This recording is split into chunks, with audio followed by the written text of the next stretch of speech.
Shoshilinch xabarlar. Bugun Xorazm viloyati Urganch shahrida noodatiy holat qayd etildi. Mahalliy aholi qisqa vaqt ichida butun mahallaga tanilgan bir keksa ayol haqida faol muhokama qilmoqda.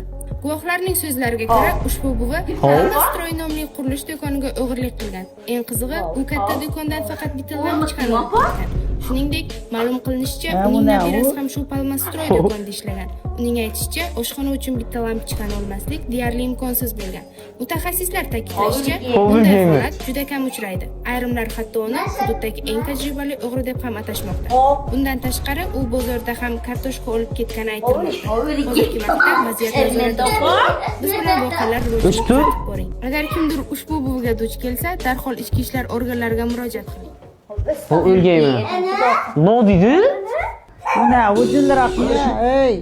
Hov, tövbe ettim ey. İlahi seni ne o palmada verilgen bu. Lampochka o'g'irlamadik bize. Keşke o'g'irlagan değil mi? Oyunumuz paradı ku. Qaysi? Palmadagi o'yinmi? Shu vaqt lampochka o'g'irladingizmi ya? Yok cillimse ya oğurlar. Kellen işliymişsen. Kartoshka o'g'irladingizmi bozorda? Cillimse ya kartoşkanın içeteme. Ben kartoşkayana barganım ama. Kartoshka o'g'irladi dedin esni. Şu ahir kartoşkayana barmadım ama. Hov, tövbe Muhakkak ettim. tömet etken için sota veriş gerek bulan. Yoklar sözü değil.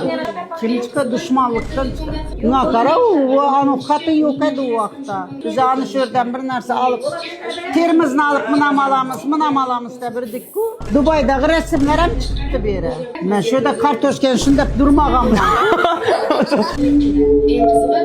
O menim çıkart tut taktıkı dep onda. Şu ahir bize sen bilen barganımız ku.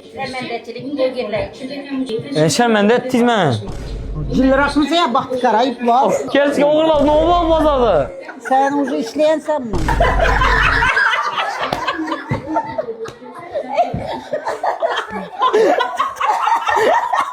Şandınız beni. Yok. Sen sota veriş gerek değilsiz.